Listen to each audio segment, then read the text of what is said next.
everyone, this is Kathleen and I'm happy to be here today with a stash dive.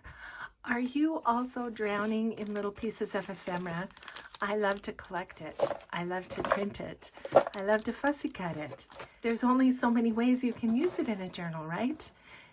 I love using it in collage, but today I'm going to show you a different thing to do with your fussy cuts. I want to show you how to make an extreme peekaboo pocket. Yeah, I have a video about peekaboo pockets and they use different pieces of ephemera, and this one is also like a peekaboo pocket, only it's an extreme one.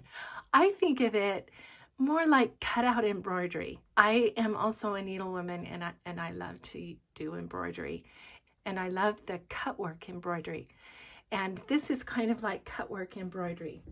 So let me show you what it is. It's just these different little pieces of ephemera, and they're just pieced together with the little cutout places, and that's what allows the ephemera to peek out behind the little holes. So I just think that's so fun. And so I wanted to do that in this steampunk journal and thought I would demonstrate it in another journal too. So let me just explain the concept of this, because this is something that you have to understand from the beginning. The layers are as if they were upside down fish scales, okay? Because you don't want, when you slide your ephemera in, you don't want it catching on all those little pieces. So how you manage that is by beginning with a piece that is at the back, and then you layer on top of that all of the other pieces, so that when the ephemera slides in, everything else is on top of that. So this is the beginning piece all the way to the bottom, so that prevents this from catching on that corner. I hope you can see what I mean. And then I have glued this on this side, this piece, and across the bottom, and that creates a stop. If you want a belly band, you can just move it up and not have a stop. And then I have also glued it just in a little place right here at the bottom, and I have glued it right here to create the side of the pocket. I don't like to restrict pockets when I can get away with that, so I have not glued it along there, because then that allows for more room for the ephemera to slide in. I also have not glued it over here except for right here. Okay, so you begin with the back image. In this case, I used this fussy cut butterfly, and then I have a number of these little Tim Holtz pieces. I have the equivalent of Hobby Lobby's package of that too, and then just different little pieces of ephemera, and you just layer it up, leaving these spaces in between like cut work.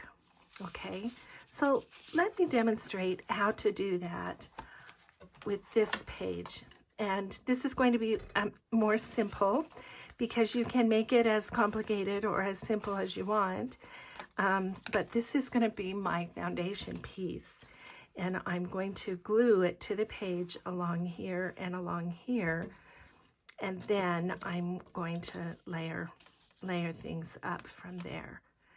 And this is actually going to be a kind of more of a tuck rather than a pocket, because I just don't want, I couldn't find really pieces that I liked to go all the way over to the edge. So in this case, I'm going to just make kind of a tuck,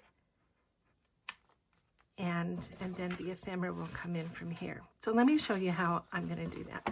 Okay, so let's start with the foundation piece, and this is going to be the piece that will carry the ephemera from the back.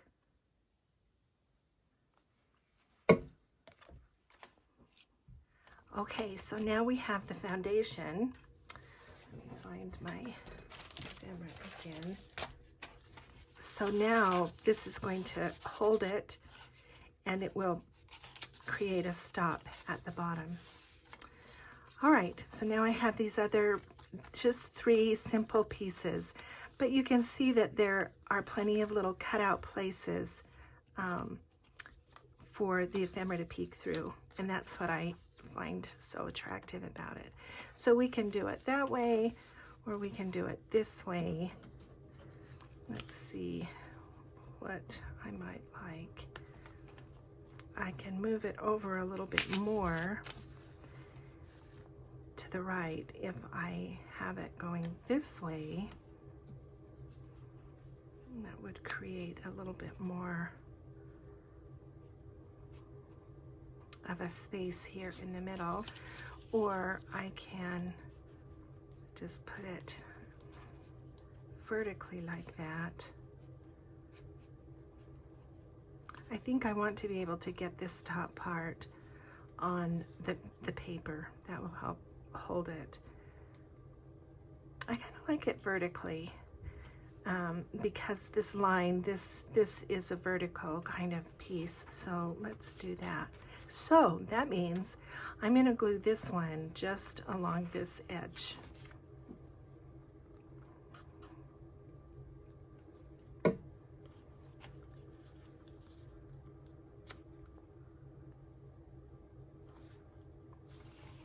And if you want, it can be helpful sometimes to use some plastic behind what you're doing, and then that way you know you're not going to get glue onto the page where it needs to slide. I think my problem is I refilled my glue bottle, and so it's got plenty of glue in there. And I do have a glue eraser, but sometimes it's just as easy to rub it off. Okay, so there's that piece now. Now I want to take this piece, and I want just enough for that corner to glue on. So I just am going to cover that with my finger, and then I will put some glue here.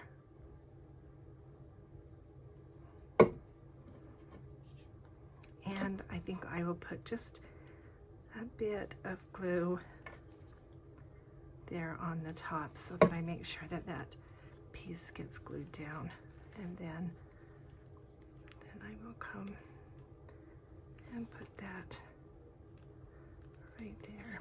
I need to check to see that is not straight, so let me make sure that it's straight. It's kind of hard to do on camera. Okay, and now let's put the violin on, and we're just going to go something like that and put a little stop right here, and then just a little glue there and a little glue on that corner.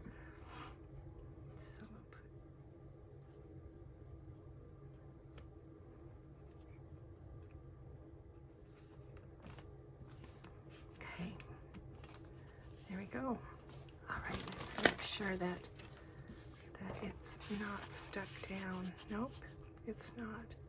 Okay, so that's more of a tuck spot rather than a pocket. But if we had another piece of ephemera, like this, you could glue it here and there, and then it would be more of a pocket, right? But obviously, I don't want to cover up that bird cage. We could have put it at the back. Anyway, that's it. And not very hard, and I think really effective. I hope you think so too. Let me show you this one again. Put some ephemera in that one. I hope you'll try it and let me know if you do, if you like it. Thanks again for being with me, for spending time, and I'll see you again with a new project.